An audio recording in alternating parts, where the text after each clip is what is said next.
তো মহিলাদের জন্য বিরাট সুখবর, কারণ এই মার্চ মাসে আবারও কিন্তু লক্ষ্মীর ভান্ডার প্রকল্পের টাকা দেওয়া হলো আর ইতিমধ্যেই কিন্তু ব্যাংক অ্যাকাউন্টে সেই টাকা চলে এসেছে। আপনারা লাইভ স্ক্রিনশট দেখতে পাচ্ছেন। মার্চ মাসে কিন্তু আবারও লক্ষ্মীর ভান্ডার প্রকল্পের টাকা দেওয়া হয়েছে। একটা আপনারা প্রথমে পেয়েছিলেন 1500 টাকা মাসের শুরুতে, আবারও কিন্তু মাসের শেষে এসে আরো 1000 টাকা আপনাদের ব্যাংক অ্যাকাউন্টে ক্রেডিট হয়েছে। আপনারা প্রত্যেকেই চেক করে নেবেন। পাশাপাশি অনলাইন থেকে লক্ষ্মীর ভান্ডার প্রকল্পের স্ট্যাটাস আপনারা কিভাবে চেক করবেন সেটা দেখাবো, এবং কারা কারা এই টাকা পেলেন বা পাবেন সেটাও ভিডিওর মাধ্যমে জানাবো। আশা করি ভিডিওটি আপনাদের প্রত্যেকেরই কাজে আসবে। শুরু থেকে শেষ পর্যন্ত অবশ্যই দেখবেন।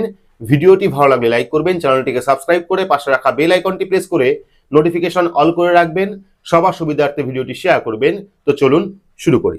তো এই মার্চ মাসে কিন্তু বহু মহিলার অ্যাকাউন্টে 2500 টাকা এসছে লক্ষ্মীর ভান্ডার প্রকল্পে। একটা হলো মাসের শুরুতে আপনারা 1500 টাকা পেয়েছিলেন, যেটা ইতিমধ্যেই বাড়ানো হয়েছে 500 টাকা, সেই হিসাবে আপনারা 1500 টাকা পেয়েছিলেন। এবং মাসের শেষে এসে এই মার্চ মাসে কিন্তু আবারও আপনাদের অ্যাকাউন্টে 1000 টাকা ঢুকেছে।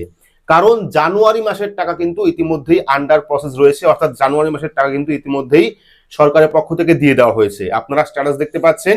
এই টাকা কারা পাচ্ছেন, অর্থাৎ এই যে 1000 টাকা দিল লক্ষ্মীর ভান্ডার প্রকল্পের, এই টাকা কারা কারা পেলেন বা কোন কোন মহিলা পেলেন। তো যারা নতুন লক্ষ্মীর ভান্ডার প্রকল্পের জন্য আবেদন করেছিলেন এবং ফেব্রুয়ারি মাসে প্রথম কিস্তির টাকা পেয়েছিলেন 1500 টাকা, তাদের কিন্তু জানুয়ারি মাসের টাকা আবারও দেওয়া হচ্ছে। মুখ্যমন্ত্রী ডিসেম্বর মাসে ঘোষণা করেছিলেন যে লক্ষ্মীর ভান্ডার প্রকল্পে নতুনদের টাকা দেওয়া হবে। সেক্ষেত্রে ফেব্রুয়ারি মাসে যারা প্রথম কিস্তির টাকা পেয়েছিলেন নতুন আবেদনকারীরা, বা যারা আগে পেন্ডিং ছিলেন বর্তমানে ফেব্রুয়ারি মাস থেকে টাকা পাচ্ছেন, তাদের অ্যাকাউন্টে কিন্তু জানুয়ারি মাসের 1000 টাকা ইতিমধ্যেই দিয়ে দেওয়া হয়েছে। কারণ জানুয়ারি মাসে কিন্তু 1000 টাকা ছিল লক্ষ্মীর ভান্ডার প্রকল্পে, ফেব্রুয়ারি মাস থেকে 1500 টাকা করা হয়েছে। সেক্ষেত্রে এই মার্চ মাসে আপনারা প্রত্যেকেই 2500 টাকা পেলেন যারা নতুন আবেদন করেছিলেন। এইবার আপনার অ্যাকাউন্টে টাকা ঢুকলো কিনা বা আপনি 1000 টাকা পেলেন কিনা সেটা আপনি কিভাবে দেখবেন। তো লক্ষ্মীর ভান্ডার প্রকল্পে স্ট্যাটাস চেক করার জন্য আমি পাশে দেখাচ্ছি আপনাদের। আপনার স্মার্টফোন থেকে বা কম্পিউটার থেকে যে কোনো একটি ব্রাউজার আপনারা ওপেন করবেন। ব্রাউজার ওপেন করে সেখানে গিয়ে সার্চ করবেন লক্ষ্মীর ভান্ডার লিখে। সেক্ষেত্রে ফার্স্ট লিঙ্ক আপনারা পাবেন socialsecurity.wb.gov.in। এই ফার্স্ট লিঙ্কে আপনারা ক্লিক করবেন। ক্লিক করলে কিন্তু অফিসিয়াল যে ওয়েবসাইট, সেই ওয়েবসাইটটা চলে আসবে। ওয়েবসাইট আসার পর দেখতে পারবেন ট্র্যাক অ্যাপ্লিকেশন স্ট্যাটাস বলে একটি অপশন পাবেন। এই যে ট্র্যাক অ্যাপ্লিকেশন স্ট্যাটাস, এই অপশনে ক্লিক করবেন। ক্লিক করলে পরবর্তী স্ট্যাটাস দেখার যে পেজ, সেই পেজটা আপনার সামনে ওপেন হবে। প্রথমে আপনাকে সিলেক্ট করতে হবে সার্চ ইউজিং।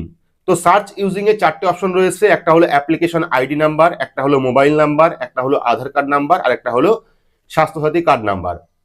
তো এই 4টে অপশনের মধ্যে যে কোনো একটি নাম্বার দিয়ে কিন্তু আপনি লক্ষ্মীর ভান্ডার প্রকল্পের স্ট্যাটাস দেখতে পারবেন। তো আমি এখান থেকে মোবাইল নাম্বার সিলেক্ট করলাম। সিলেক্ট করার পর মোবাইল নাম্বার দেবো, অথবা যদি আপনি আধার কার্ড সিলেক্ট করেন সেক্ষেত্রে আধার কার্ড নাম্বার দেবেন। দেওয়ার পর এই যে ক্যাপচা কোড দেখতে পাচ্ছেন বা লেখা দেখতে পাচ্ছেন, এটা আপনাকে এখানে লিখতে হবে। লেখার পর সার্চ অপশনে ক্লিক করতে হবে। তো সার্চ অপশনে ক্লিক করলে কিন্তু সম্পূর্ণ লক্ষ্মীর ভান্ডার প্রকল্পের স্ট্যাটাস আপনার সামনে চলে আসবে। এইবার আপনি লক্ষ্মীর ভান্ডার প্রকল্পের টাকা পেলেন কিনা, বা কত মাস আপনি লক্ষ্মীর ভান্ডার প্রকল্পের টাকা পেলেন, বা জানুয়ারি মাসের 1000 টাকা আপনার অ্যাকাউন্টে ঢুকবে কিনা সেটা দেখতে হলে পেমেন্ট স্ট্যাটাসের পাশে দেখতে পারবেন অ্যারো অপশন রয়েছে। এই অ্যারো অপশনে ক্লিক করবেন। তো সেই অ্যারো অপশনে ক্লিক করলে কিন্তু সঙ্গে সঙ্গে পেমেন্টের যে স্ট্যাটাস সেটা চলে আসবে। দেখতে পাচ্ছেন জানুয়ারি মাসে কিন্তু এখানে আপডেট দিয়েছে পেমেন্ট আন্ডার প্রসেস। অনেক মহিলার এসছে এখানে, অনেক মহিলার এখনো পর্যন্ত আসেনি।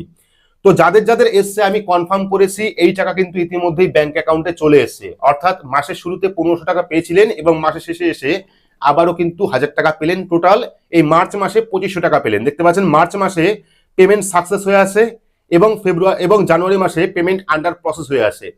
তো এখানে কিন্তু পেমেন্ট আন্ডার প্রসেস চলে এসছে, কিন্তু যার এই লক্ষ্মীর ভান্ডার প্রকল্প তার অ্যাকাউন্টে কিন্তু ইতিমধ্যে 1000 টাকা ক্রেডিট হয়ে গেছে। আপনারা প্রত্যেকেই চেক করে নেবেন এবং অনলাইন থেকে দেখে নেবেন যে জানুয়ারি মাসে আপনারও পেমেন্ট আন্ডার প্রসেস রয়েছে কিনা, তাহলে কিন্তু আপনি 1000 টাকা পাবেন। আমি চেক করেছি অনেক মহিলার ক্ষেত্রে এখানে আপডেট হয়েছে, অনেক মহিলার ক্ষেত্রে এখানে আপডেট হয়নি। সেক্ষেত্রে আপনারা অবশ্যই প্রত্যেকে চেক করে নেবেন। বাকি যদি আপনার লক্ষ্মীর ভান্ডার প্রকল্প সম্বন্ধে কোনো রকম সমস্যা থাকে সেক্ষেত্রে বিডিও অফিস যোগাযোগ করবেন, তাহলে কিন্তু আপনারা সেই সমস্যার সমাধান করতে পারবেন। যাবতীয় সমস্যা যেমন ব্যাংক অ্যাকাউন্ট পরিবর্তন করা, আপনার অ্যাকাউন্টে টাকা ঢুকছে না, সেই সমস্ত কিছু যদি সমস্যা থাকে তাহলে আপনারা অবশ্যই বিডিও অফিসে অথবা সরাসরি মুখ্যমন্ত্রীকে ফোন করে সেই সমস্যার সমাধান করতে পারেন। তো এই ছিল লক্ষ্মীর ভান্ডার প্রকল্প নিয়ে একটি গুরুত্বপূর্ণ আপডেট। ভিডিওটি আপনাদের কেমন লাগলো অবশ্যই কমেন্ট বক্সে কমেন্ট করে জানাবেন। ভিডিওটি ভালো লাগলে লাইক করবেন, চ্যানেলটিকে সাবস্ক্রাইব করে পাশে রাখা বেল আইকনটি প্রেস করে নোটিফিকেশন অল করে রাখবেন। সবার সুবিধার্থে ভিডিওটি শেয়ার করবেন। তো আজকের মতো এইটুকুই, ধন্যবাদ।